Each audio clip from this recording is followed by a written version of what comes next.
ladies and gentlemen, we'd like to introduce you right now. Every month at Pub Theology, we partner with a local, regional, or national charity. And this month, we have partnered up with St. Jude's Children's Hospital, Research Hospital. And St. Jude's does amazing things all over the nation. And what we try to do, even when we partner with a national or regional charity, is find somebody that has been locally impacted. And Brooke Smith is here tonight. Brooke's a good friend of ours, a good friend of Pub Theology. Let's make her feel very welcome to the Pub Theology stage tonight. Brooke, you guys will be with us throughout the whole month representing St. Jude's Children's Hospital and what goes on there, because you guys have a very personal experience with St. Jude's. Tell the people tonight a little bit about your connection, how you guys got connected with St. Jude's, and kind of take us into your guys' story. Okay. If you look at the pictures on the speaker stand, those are pictures of my niece Carmela.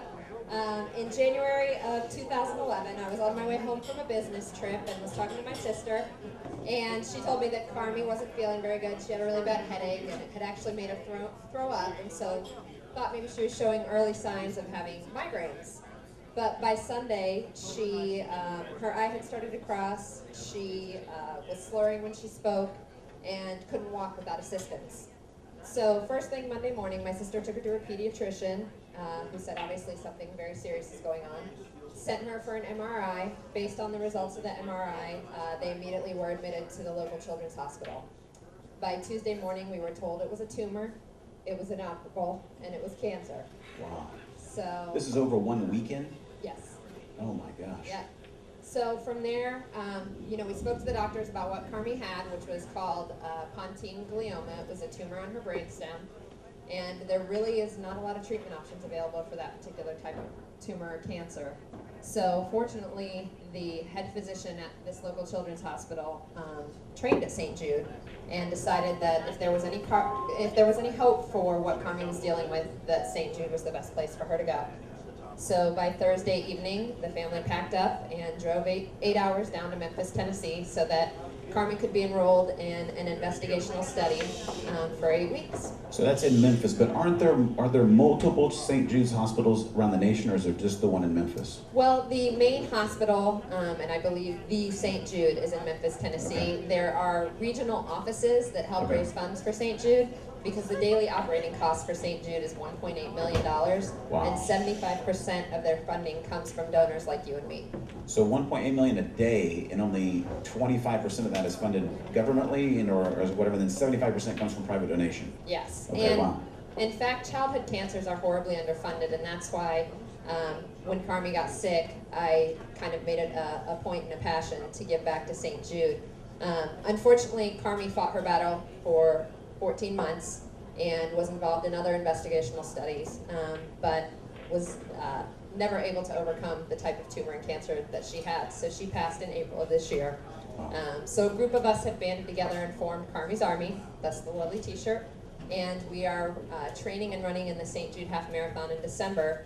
And we've committed to raising $5,500 to give to St. Jude, and we would love to just blow that goal out of the water and help these kids. Absolutely. Now we're partnering with St. Jude's, but specifically with Carmi's Army this whole month. You guys have been with us all month, which we're very excited about. And we have quite a few events this month. We've added 2 events downtown with the Colts games at Basie's Downtown Grill, so we're excited about that, to be able to have 2 more chances to raise money for you guys. And what was something that really impressed you guys about your experience with St. Jude's? Because I know that they didn't just try one thing and give up. I mean, they were really invested in trying to find a cure. And talk about that process. Absolutely. So Carmi was originally enrolled in an 8-week investigational study, and that helped her out for many, many months. But when her symptoms started to come back, St. Jude was on it, got together with her local doctors as well, and enrolled her in a different study.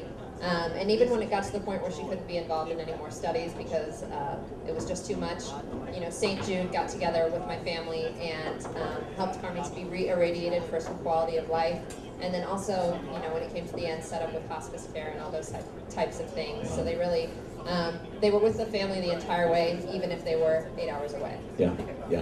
It's amazing. I don't know if you know much about St. Jude's, but what we try to do every month at Pub Theology is, I know every month or every night you come home, you watch the news, and there's something on there that probably breaks your heart or makes you think, is there anybody in our world doing anything that's positive? And what we try to do is every time you come to Pub Theology, you're going to meet somebody who has a story of hope, or somebody who's been involved with an organization that's trying to bring hope to other people. And so St. Jude's is trying to do that.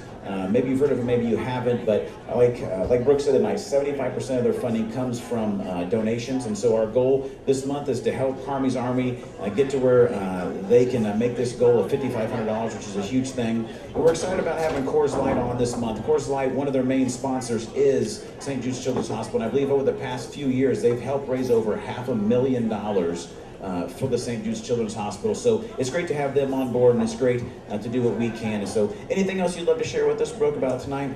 You know, I would just say, think about the kids in your life, whether it be your own or the kids that you know, because every day 36 kids are diagnosed with cancer, and every day 7 of those kids lose that battle.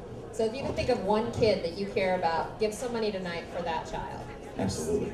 Absolutely. It's huge. Brooke and her husband, where's your husband? Where's Rob at? Rob over there. They're going to be hanging out throughout the evening. If you want to come talk to them, ask them a question. Maybe you got a story that connects with something they've gone through and you'd like to chat with them, you can do so. Come by and see some of the pictures of Carmi. If they want to get online and follow the stuff that's going on with you guys, if they can't make a contribution tonight and they want to get in on that, how can they do that? Is that possible? You can go to http://heroes.stjude.org/Brooke with an E Smith. And I'm happy to write that down for you if you need it. Yes, come see Brooke and write that down. If they were just to Google search Carmi's Army, would they find information on that or no? I don't know that we have a specific web page, but if they go to that fundraising page. Okay, so come talk to Brooke. She can get you information on that. We've got more information about St. Jude's over at the Plug Theology table, and we want to make sure you check that out. So, Brooke, thanks so much for being here tonight. We're excited to hang out with you guys all month long. Let's give Brooke a hand, guys. Very, very cool.